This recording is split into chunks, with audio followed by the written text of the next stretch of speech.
Hello and happy Friday, and thanks for tuning in to RadioFreeRhinecliff.org. In this show in particular, correct me if I'm Norm, I'm your host, Norm, and I'm thrilled to be here with Mr. Barry Berman, borderline grouch, who just got a huge smile on his face Nothing borderline about it. As the music played, and he said, I know who this is. Because I challenged him ahead of time. I said, all right, you need to name that tune. Yeah, well, that's a cover. I don't know who covered it. I have to say I don't know who covered it. But it was written by Milton Shermowitz. Milton Shermowitz. Milton Shermowitz. He played with Dizzy Gillespie. He actually, it's a long story, but he actually was shining Dizzy Gillespie's shoes. Really? In Grand Central Station, and he was also whistling through his teeth. And it's a long story, but he wrote it, and Dizzy first did it, and I don't know who this cover band is. Who this guy is? Yeah. Milton Shermowitz. Milton. Did he go on to write other stuff? I lost touch with Milton. Milton. Yeah. Were you ever actually once in touch with? I was close with Milton. No. I met him once, but we weren't close. Because the grouch that you say I am, he picked up on that, and he just. Oh, I don't believe I said you were a grouch. I said a borderline grouch. I know, but I disagreed with you and said it. I'm always one. Well, you have to, because otherwise you wouldn't be a borderline grouch. Yeah. Well, anyway, thanks so much for being here. No, thank you. And playing Name That Tune. So Barry was once my next door neighbor, and he's a screenwriter. Can I crack these drinks? Yeah, and a martini enthusiast, and he's about to make us some martinis with some dry vermouth and Here's some that whisper, just a touch of dry vermouth. But since we're having two, we'll two whispers. Two whispers. Screenwriter and a graduate, I found out, looking you up online to prepare for this, of the Ringling Brothers Barnum and Bailey Clowns College. Yeah. Which no longer exists. Yeah, I saw that. Yeah, because the circus is folded. The entire circus folded. Really because of the pressure that PETA had placed on them for their animals. Really? But I heard that they're thinking of bringing it back, of coming back. They'll be more like a Cirque du Soleil kind of thing. In other words, the show, but no animals. Let me just shake it. Yeah, good. Everybody's taking cover. And you can hear the dulcet tones of a makeshift cocktail shaker being shaken vigorously by my guest, Mr. Barry Berman. It must be shaken vigorously. Oh, by the way, you can pour those. Oh, well, I checked. I want to. Delighted. You're checking your emails while we're here on air? Well, I'm checking an email because you've actually broken one of your own rules. Because I got this. This is the email I got from you last night. Cheers. That's it. Cheers. Cheers to everybody. Oh, that's delicious. The email I got from you last night, which served, you said in the email, as a contract for things we should not discuss. Yeah. Let me read, just for your listening audience, let me read what those are. The circus is one of them. And I forgot. The circus Republicans. Synonymous. Sorry. Well, let's hope so. Northern Duchess optometry? I'm not sure why you would. I don't know. I forget. And anything. Last night. Anything I send after 9 p.m., just forget about it. And anything about me. Anything about you. So this is about you, I guess. Well, I don't remember that either. So how old were you when you went to the clown college? I actually applied for the first time when I was 19 and was not accepted. And I read online that it's harder to get into clown college than it is to get into Harvard, based on the numbers. Well, the numbers at that time were 5,000 people would apply, and they would accept 50. And so I didn't get accepted my first time, and I found out later that the reason I didn't get accepted, or at least the reason my application was never read, was because I had written so small. Because they would give you like an 1.5-inch square box to write about your whole life. Right. And so I wrote sort of like this show. Really, really small. Yeah. And they said, who's going to read this? No, nobody's going to read this. Haven't you ever heard of an additional piece of paper? That's the best reason ever. I love that so much. So I applied again 2 years later and did get it. Did you use an additional piece of paper 2 years later? I didn't. It's funny. I cared about the application the first time. It broke my heart when I didn't get accepted. And what'd you do in the 2 years in between? Well, I moved to New York. I hitchhiked around the country. I got into some trouble. Just things that you do when you're 20 and 21. And what was your clown name? Barry. We didn't have... Pro clowns don't have clown names. They don't? No, birthday party clowns do, which is like the Really? circus clown's But blackest you mentioned nightmare. Cirque du Soleil. I saw that there was some guy like 30 years ago, Belo or somebody. Maybe that's his name. Yeah, I think From Hungary. I think it made it up, perhaps. Or Romania. Yeah, maybe. But I somehow thought that clowns did have clown names. So, and what was the specialty of your act? I just developed a character. I was not, there were great jugglers. I wasn't one. I wasn't a great. I didn't do great stunts, and we all tumbled. We all did what we did, but I played this sort of old man character who just chased girls. I see. Borderline grouch old man character who chased girls. Just me. Yeah. Be yourself. That's good. Act what you know, right? Yeah. So. And how long a program is Clown College? It was 10 weeks. It was really actually, seriously, the most... I never did well in school. I never cared about school. I was kicked out of college in the first 3 months. School wasn't for me. When I finally went to Clown College, it was the absolute greatest educational experience that I could have had, because for the first time I was certain I was among people who were better than me. Right. And everybody was, because they brought the best gymnasts in. They brought the top people on the globe in to teach us. And so you did feel that you were sitting at the feet of numerous masters. So it was 10 weeks, at the end of which was a gigantic 3-hour performance for the owners of the show. And they chose 12 people out of the 50 to get contracts on the road. And so I got a job. And then rehearsals began in December, and we opened January 1st, and we closed December 15th. So it was 50 weeks. Oh, man. 650 shows. Typically, we would close a city on Sunday night, travel on Monday, set up on Tuesday, do an opening night Tuesday night, then 2 shows Wednesday, 2 shows Thursday, 2 shows Friday, 3 shows Saturday, and sometimes 3 shows Sunday. Pack it up, do it again. So it was, in all honesty, the reason I did it, 2 reasons. One, I just thought, who does this? This has got to be interesting. That's what I'm thinking. Because you lived on a circus train, and there were people from 30 countries.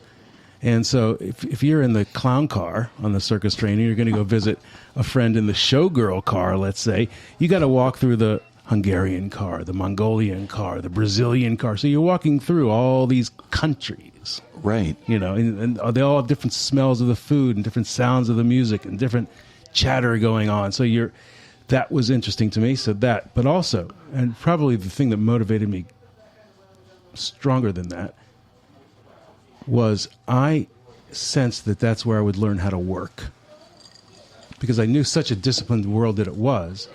And I talked to somebody who'd been on the show, and so he told me all about it. And I thought, you know what? I mean, I'm a young guy. I'm 21. I got talents. I don't know what they are. I sure don't know how to apply them. Right. And so if I go to the circus, I'm going to learn how to work and how to discipline myself and how to put it into a form that you then present to somebody. So it was clearly, for me, the most influential, the most important year of my entire life. Well, there's a lot of sort of insight for a kid to know that you needed to learn how to work. Were you from an undisciplined background?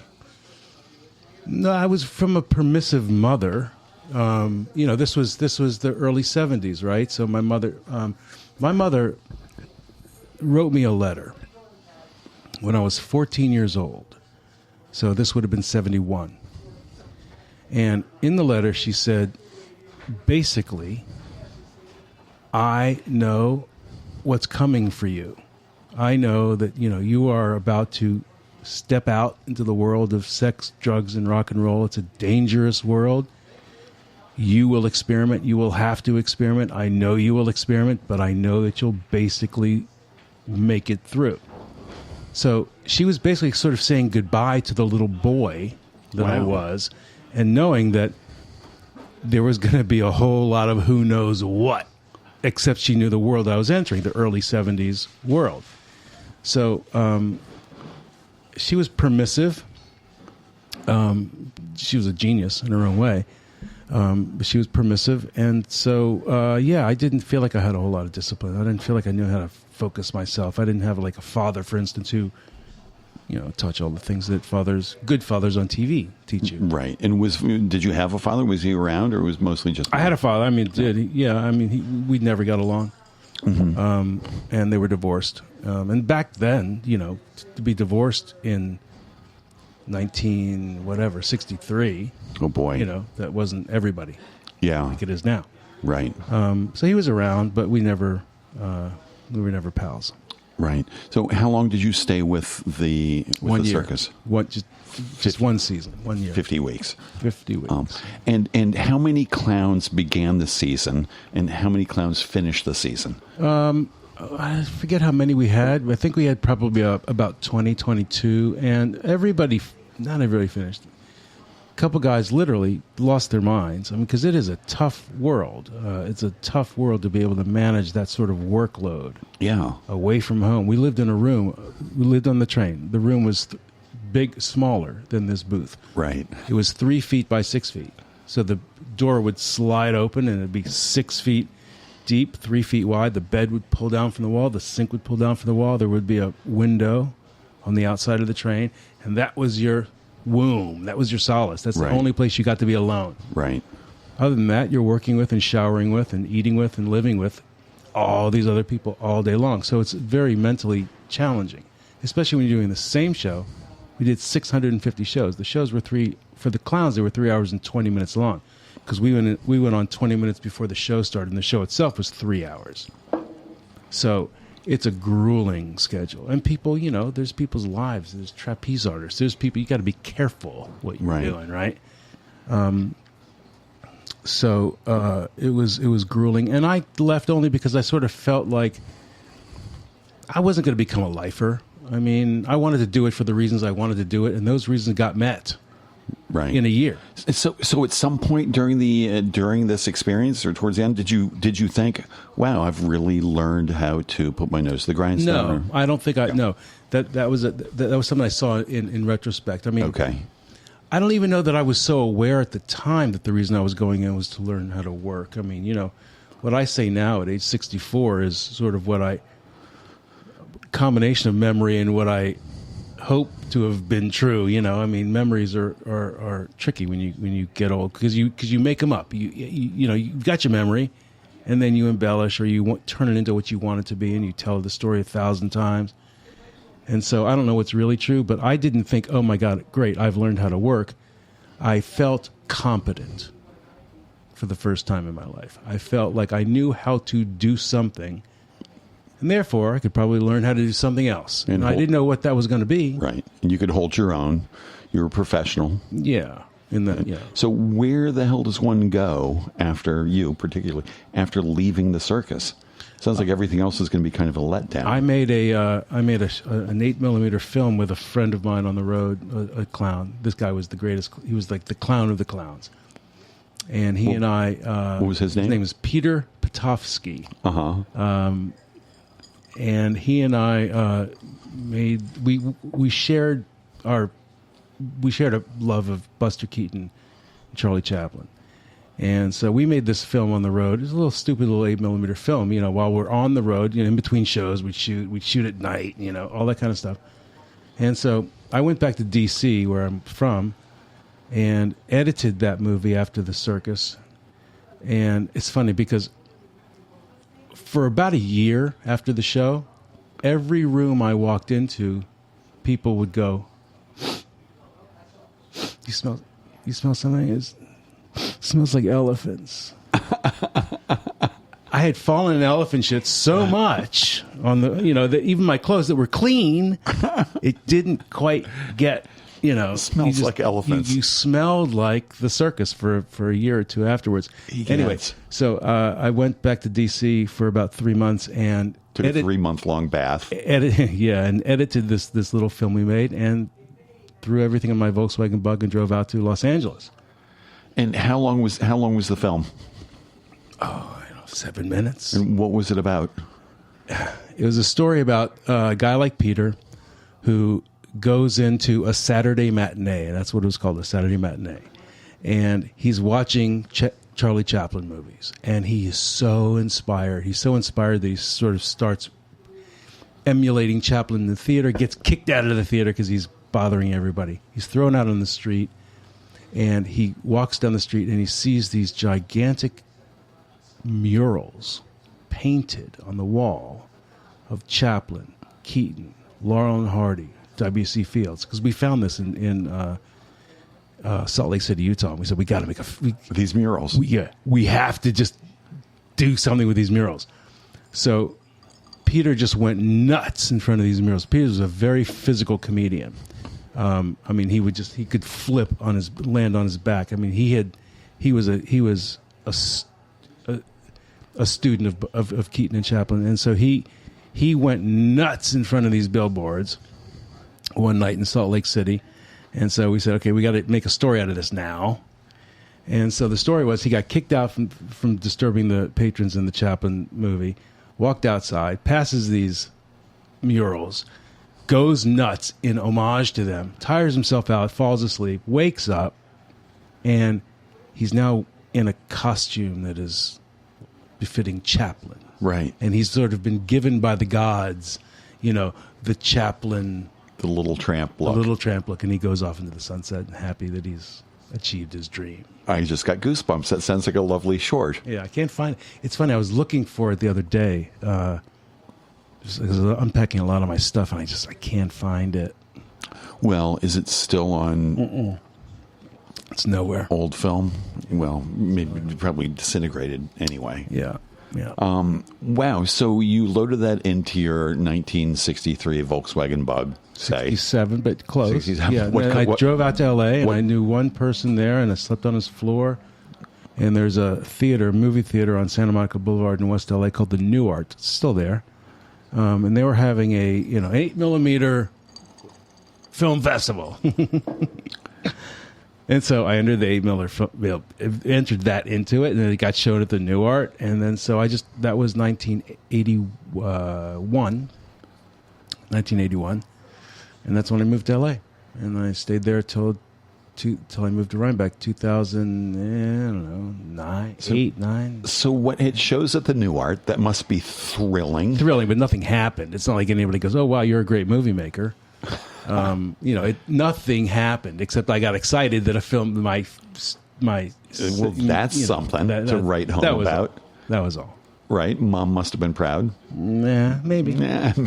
You look, if you want to, nobody knew what the hell I was doing in LA until a movie hit the screen, because you can't describe to people what you're doing.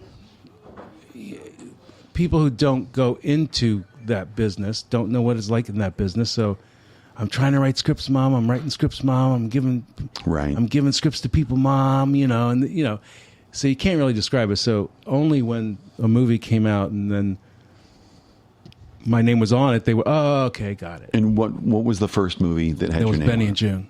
Benny and Joon. And you co-wrote that with our friend Leslie.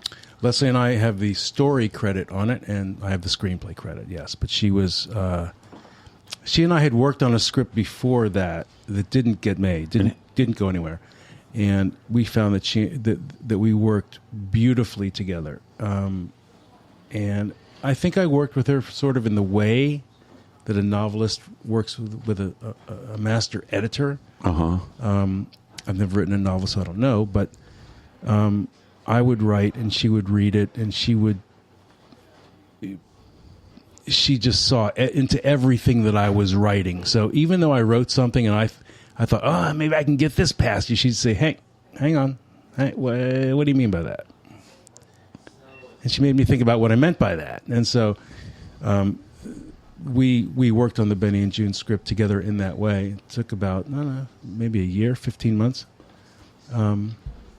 And then it's sold, to MGM. And how did it sell? You were knocking on doors, so you knew where the doors were to knock on. And somebody said, all right, whatever, drop in the box. We'll look at it when we can. Well, Yeah, at this point, look, when you're starting out in L.A. then, I have no idea what it's like now, but when you're starting out in L.A. then, you write a script, you give it to everybody you know. Yeah. And, maybe somebody then gives it to somebody else kind of thing. So that's what happened with this script. So somebody gave it to somebody else, and somebody gave it to a really great agent. And that agent got the deal made. Wow. So did you know that it had been given to somebody who gave it to somebody who gave it to this agent? I think so, yeah, because this Right. guy was actually a friend of Leslie's, and he was a writer and a working writer, and I think he phoned up and said, yeah, I want to give the script to Jeffrey Sanford, or I did give the script to Jeffrey Sanford, or something like that. That's the agent's name, and so, yep. People let you know that they're giving it to somebody else. Okay. And you say, sure. Yeah, I wasn't sure about that. So that gets made. Your stock must have risen tremendously as a young writer with your name on that. I mean, Yep. With your mom, anyway. She's like, oh, my God, that's my boy. Yeah. But in Hollywood, people must be like, oh, that's an interesting movie. That's not like every other movie, and it's well written. My career is best defined by either the things I turned down or the things that fell through. I have a producer right now who, anytime I run into this person, I haven't for a while, but anytime I did, she would say, remember when you turned down Forrest Gump? Because I was offered Forrest Gump right after Benny and Joon. I just said, nah, I don't do a mentally ill movie again. Which is exactly the reason they offered it to me, right? Because that's all LA does, is they offer you what you did last. So yeah, but I got to look. I got to write what I wanted to write, Right. and And get paid to do it, and so it was. I had a great time, and had a lot. did you want to write The King's Daughter, which on IMDb is your latest credit? Yeah, it very possibly. I'm not kidding when I say this. If you looked it up, it very possibly is the worst in the top 10 worst reviewed films in the history of Hollywood. It was a really good script, if I may say so, and you'll You hear had a lot. co-writer credit for that. Yeah. So who wrote the line? Do you believe in coincidence or fate? I watched the trailer. That was the line that popped out. Wow. I may have written it. I may not. I don't remember every line I write. Do you remember things that you've written? Do you remember particular lines that you've written that that you're like years later you're like, that was a good one? No, I don't. Right. And I don't read any of my stuff after I read it. I read it completely and forever while I'm working on it. I mean, I was a terribly inefficient writer. If it's possible to be efficient and a writer, I don't know that it is efficient to be an artist and efficient. Maybe it is, but not for me. So I would literally start every script every morning at page 1. I might be at page 76. And you would go through until you got to where you'd left off. Fade in every morning. There's a lot of ways to efficiently write a script. That's not one of them. But that's how I did it. So You got a running start every morning. yeah, it was kind of a running start. Yeah. And I also never, only one script in my life did I ever plot out what needed to happen. I always just had the kernel of the idea, and then just kept pulling the threads. And I'm also very good. One of the things I'm best at in writing, maybe the thing I am best at, is editing my own stuff. So I don't need to let a scene go on for 5 pages. I know it can be done in 5/8 of a page. And so I'm always very good at cutting my own stuff, because the screenplay it's an impressionistic work dressed up as realism. Because nobody talks. People don't have the conversations in real life that they have on the screen, right? But it's supposed to seem that way. Yeah. So I'm very good at editing my stuff. So if I start on page 1, I may not cut anything, or I may not see where I missed something, but I might. and then I'll take that into the rest of the day's work. So let's say it takes you 100 days or 200 days. Yeah. What's more realistic? I would say 250 days. Okay. Let's say it takes you 250 days to write it. 50 days of good writing. So, but that's 250 days of starting at the beginning, going up through page 79. How many of those days did you get through all the pages until you got to where you left off without making any changes? Oh, no, never. Never. There was always something. Always something, yeah. You're like, why am I using this word? There's another word that's more fun. Right, there's always something. But, for me, I mean, I if it took 250 days to write a script, there would be 50 good days, and I would pay a toll of 200 bad days. Right. And I've been there. There have been times when I've been stuck up to 6 months on a script, like absolutely, totally roadblocked. And are you still doing that? No. I turned my last script in 7 years ago. April 1st will be 7 years. Wow. And I haven't touched a word since. And did you, I guess initially you wrote on a typewriter, or did you write longhand? Originally, no, I never wrote longhand. My handwriting, ask the circus. My handwriting is impossible to read, right? Even to me. Well, I thought given a larger canvas, maybe. No, I'm hopeless with penmanship. Typewriter, and then electronic typewriter that stored like 120 characters or something. Oh, baby. And then ITT, I think, was the first computer I got. But I was always type. I never handwrite. Yeah. And do you write anything now? No, I don't. And at the time, were you writing other things? Were you writing like journals or blogs or poetry or haiku? Nope. I fell into writing as an accident. In fact, I don't know if we have time for this story, but it's a great story. Let's hear it. Because when I was in 11th grade, I had an 11th grade English teacher. The reason I mentioned this is because I just had lunch with him 2 weeks ago. I looked him up and had lunch with him. Where is he? Where'd this lunch happen? In D.C. Okay.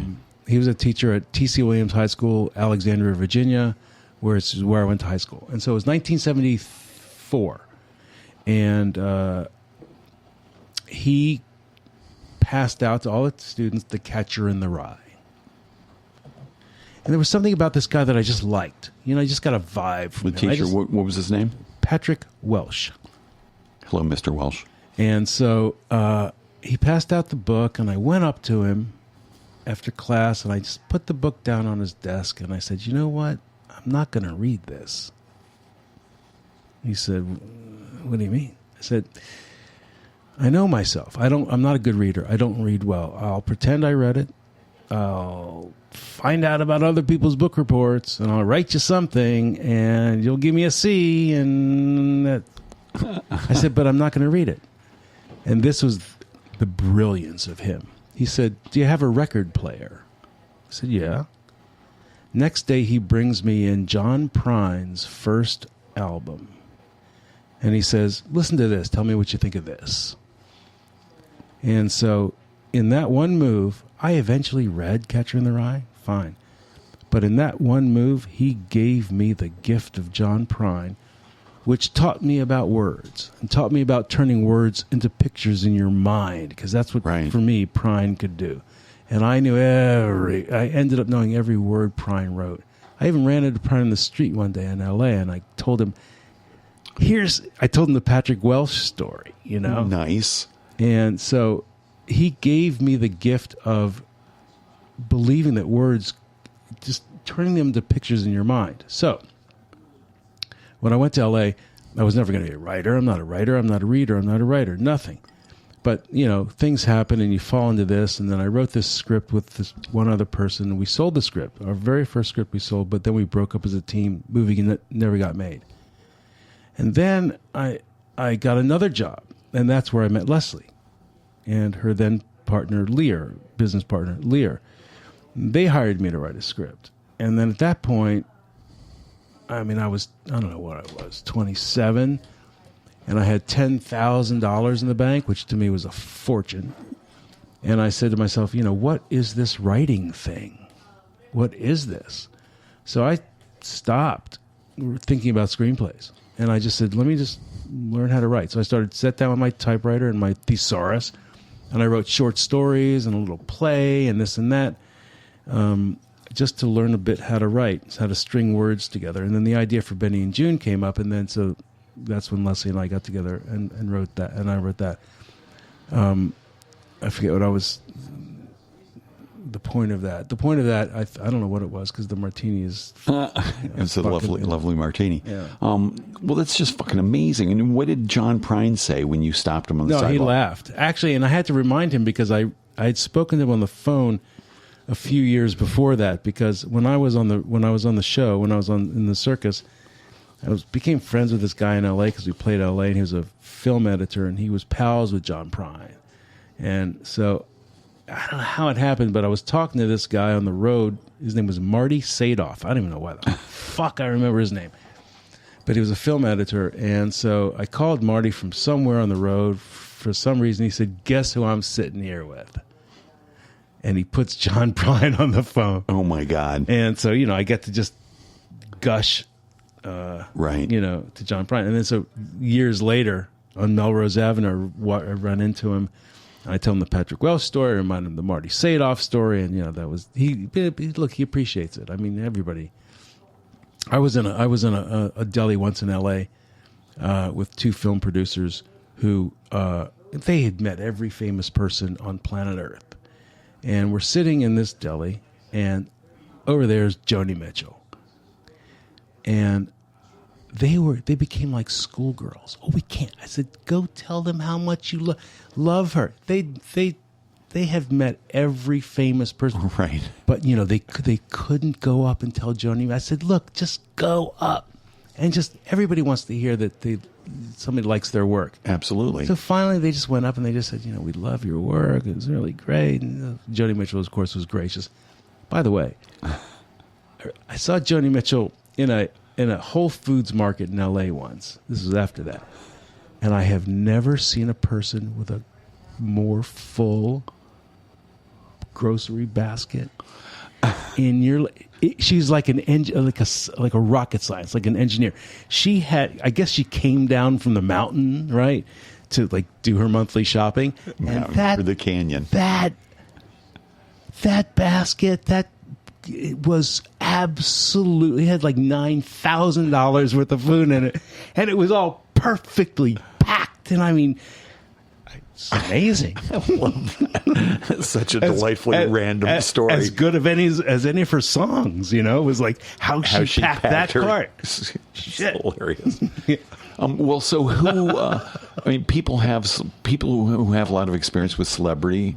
Like you said, these producers. There's still somebody who gives them flutters, and who might that be for you? Oh, I've met people who've given me. I got to work with people who gave me flutters. I mean, I got to work with Robert Altman, and for me, it was like, are you kidding me? So I mean, I had flutters meeting him, John Frankenheimer, people like that. So flutters. I mean, it's not so much flutters as much as it is just. I don't know, anybody. Norm, you give me flutters. Oh, see, I was hoping. I fed you the line. Yeah, I know you did. It just took me a long time to get to it, didn't it? Yeah. Sorry.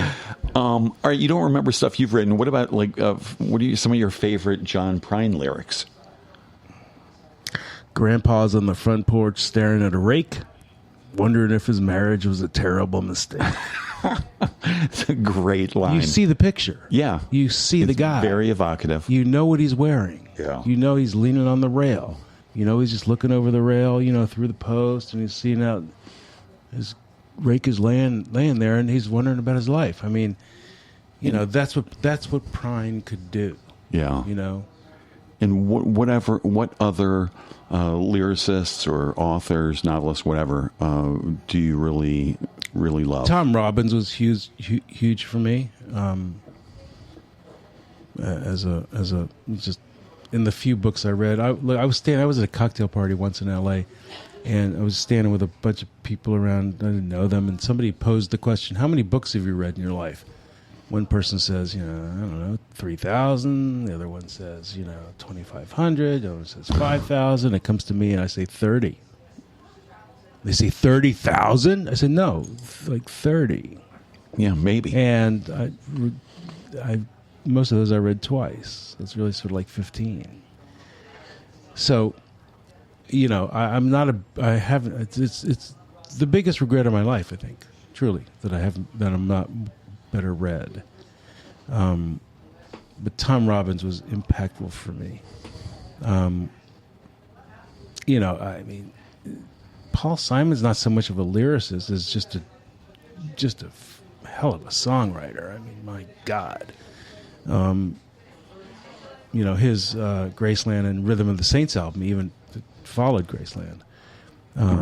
It's just astonishing. Graceland, he worked with Ladysmith Black Mombasa. Mm-hmm. They're from where? They're from the Eastern Cape, a town called Ladysmith, Eastern Cape, South Africa. In the country of South Africa. Yeah, there's 9 provinces. One of them is called the Eastern Cape, and that's where they're from. Huh, interesting. Which is there's a tribe that dominates. There's 9 African tribes, and there's a particular tribe that dominates that province, and Mandela is from that province and is of that tribe. And how do you happen to know so much about South Africa? Well, because I happen to live there half the year. You do? Oh, wow. What a lovely transition to this. And what do you do when you're there? I run a school. I started a chef school about 12 and a half years ago. And we take the most deeply impoverished people who have no jobs, no hope of getting a job, families, and we train them. A very disciplined and nourishing curriculum, not unlike my circus training, really. Right. And 3 months later they're employed, and they're employed in Cape Town's best restaurants and hotels. And do they all have the same curriculum, or some of them sort of like kitchen, others front of house? No. Nope. It's all the same. It's all basically kitchen. It's kitchen, but the life skills, the things that we do aside from the kitchen, they walk out with great kitchen skills. They walk out with great knife skills. They know how to work fast, how to work clean, they know how to give the chef the 5 basic things the chef wants from a starter. But, and we can get anybody a job. It's not about that. It's about, can you hold a job? Can you grow a job? Can you turn it into a career? Can you see a future? Right. Can you dare to aspire? And so that goes into the life skills part of our program, which is going to be unique. And what does that entail? What is that made up of, the life skills part of your program? Oh, man. I can send you the book, which is actually the only thing I've written in the last 7 years. It's about perseverance. It's about culture. It's about understanding what culture is made of. It's about exposure to the new world, or not to the new world, but to any new world, any new idea, any new way. It's about understanding that fear is a natural instinct, but it's not one that must rule your life. You must be able to employ critical thinking. You must be able to learn how to look at a situation and decide for yourself. So that's fundamentally, that would be the fundamental basics of it. And then we blossom out from there and have many discussions about many things. And in the curriculum, are there particular classes that teach those thoughts, or are they interwoven into, like, the knife skills class? No. We probably have an hour to an hour and a half a day where it's just these life skills discussions, but then they get employed everywhere. Right. I mean, it's how you go to the bathroom. It's how you cut an onion. It's how you do everything. Amazing. How you do anything is how you will do everything. Right. That's sort of how we look at it. So while we have the life skills curriculum that seems separate in the sense that you walk in and there's the classroom and there's a life skills thing going on, every teacher understands what's going on in the life skills, understands what's going on that day, puts it in context of the 10 weeks of the class. And so every teacher's on the same page and sort of giving handoffs to each other, like a football team, quarterback handing it off to the running back kind of thing. So everybody's on the same page about it, and everybody's got ideas about how to change it, how to make it better, how to reach deeper. So we're a constantly growing, evolving entity. And how in the world did you end up doing this? Did you have kitchen experience or restaurant experience? Total accident, like the same way I fell into screenwriting. I'm a stumbler. I mean, I stumble into something. A talented stumbler. I stumble into something, and then it appeals to me enough to sort of stick with it. That's all it is. It's a combination of stumbling and sticking. That's all. So I met a guy in South Africa when I first went there, and he was a breakfast chef at a little local cafe, and he and I became pals. And it was his idea. And so he and I started it together. He soon, 9 months later, dropped off, disappeared, went away. And I you didn't. There's the sticking part. Yeah. I saw something. Look, I saw an immediacy. I saw, look, you could spend 10 years in Hollywood and not get a film made. You can spend 10 years and get really close to get that movie made, and it doesn't get made. 12 weeks here doing this in South Africa changes 15 to 20 lives. Here at the Infinity Culinary Training. Yeah, at the school. Right. So the rewards of your work, money notwithstanding, because I don't get paid for it, but if you take the money part out of it, there's no question. But how did you connect with the townships? That's not a place usually where foreigners or white people time. at all. So. I mean, just takes time. It's just. But was that a part of the original idea? Like, there's all these underemployed, people. Yeah, that was the original idea, and then that was the original idea, and then what appealed to me about it, I like to cook. So, had my friend wanted to start an auto mechanics school, I wouldn't have been interested because I don't like auto mechanics, right? But he said I would do a cooking school. Then I was interested on the cooking level, right? But then it certainly appealed to my idea that I don't want to go to a place and just be a visitor and see all the tourist spots. I want to know about the cultures, so I could learn about the cultures this way. And so, I've been asked questions along the lines of, how would you tell somebody to do this? And I'd say it's very simple how to do it. It's very simple. Just devote 10 years of your life and don't get paid. Right. And make sure you're interested in what you're doing. And I'm guessing you had Hollywood money in the bank to help you? No. We got that eventually. Denzel Washington is a committed, long-time contributor now. He's just amazing. Yeah, he really is. Just amazing. He really is. A great thinker. I've seen him interviewed a couple times. I'm like, wow, you're really just on top of it. Yeah, no, he's a great guy. He came on about 6 years ago, and so, but there's never been any real money behind it. It costs us $120,000 to $40,000 a year in cash to run that school. And where does that money come from? U.S. contributions for the most part. Mm-hmm. I'd say about 70% U.S. and 30% South African cash. But then that's just cash. The contribution of food and space and chef uniforms and printing and all that that comes as in-kind contributions primarily from South Africa. Amazing. And let me just say, and for our dozen listeners, if they want to contribute, they can go to ictchefs.org, which is your website. And that's for Infinity Culinary Training, ictchefs.org. You don't even have to contribute. Just go and look at the video. Just go and have a good time on the site, because it's a nice site. So inspiring. It's just ridiculous. And but you should contribute. There's a big button right on the landing page. It says you donate should. Now.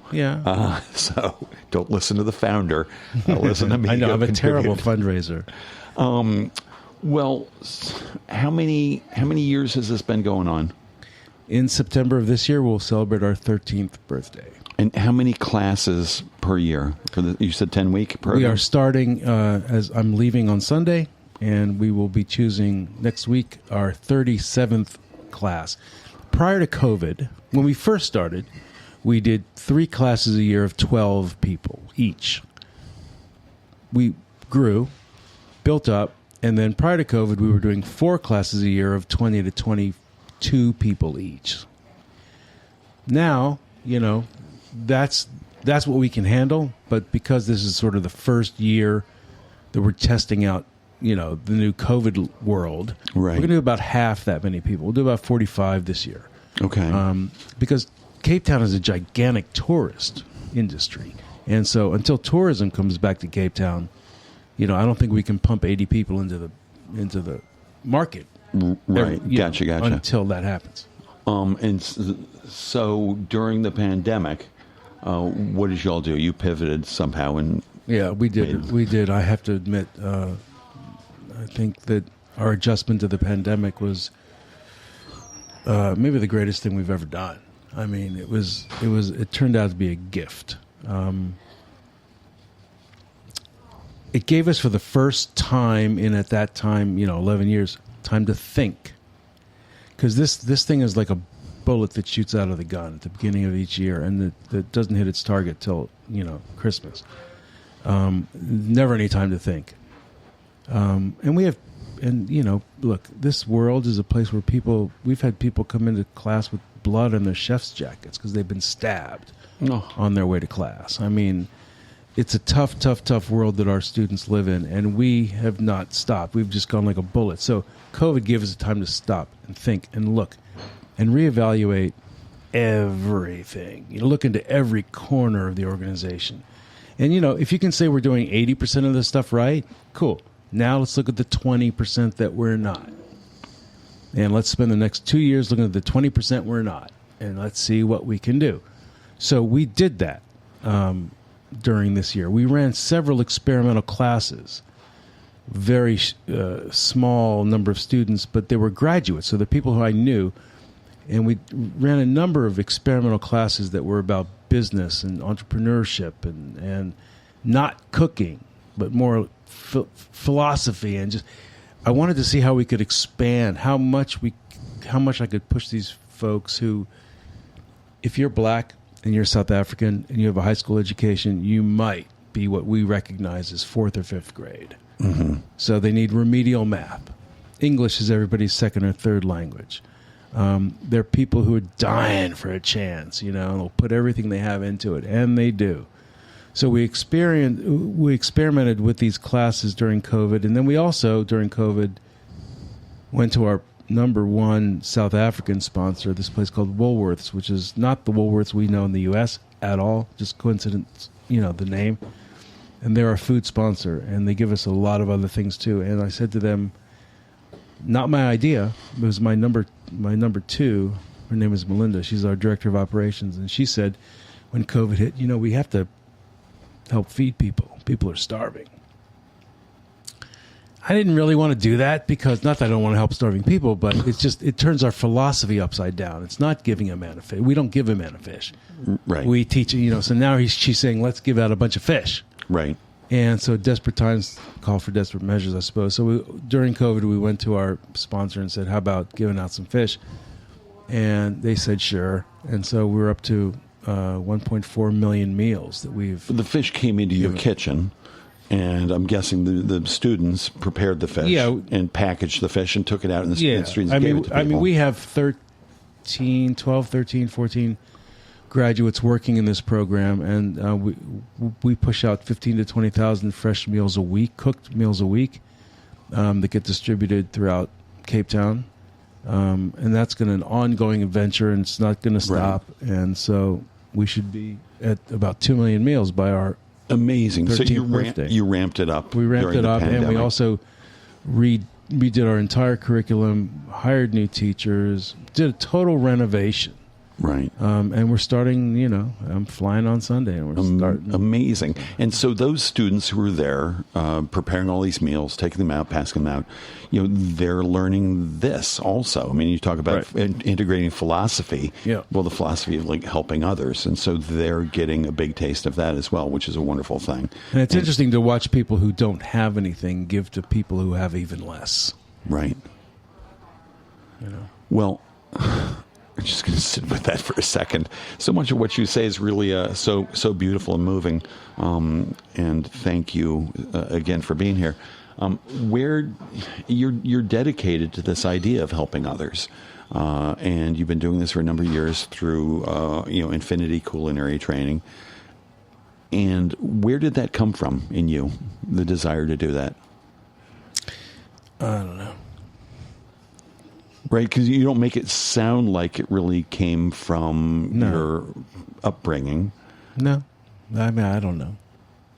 Did you stumble into it? I did. And you just stuck with it? Look, I can tell you this. I mean, without being flip, I can tell you this, that I don't do it because I'm a good guy. I don't do it because I got this great heart, or I'm a great giver, or anything like that. I did it because it interested me. I was engaged. Right. And so that's why it started.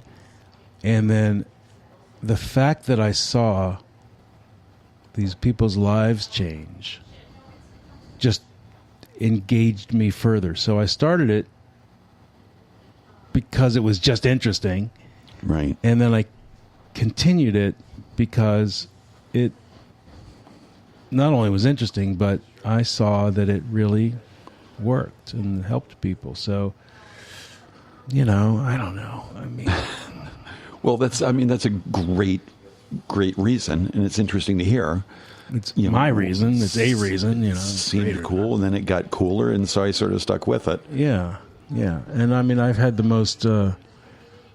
I've wept more tears of joy in the last 10 years than anybody I know has. I mean, I'm the luckiest person in the world to get to see this thing unfold, to get to see this thing happen. I mean, sometimes I'll walk into class, 7:30 in the morning, 8 o'clock in the morning, and I'll just see these, 15, 20 people right, singing, dancing, just warming up for the day. Right. And I'll just stand back and I'll watch, and I'll just go, fuck, man.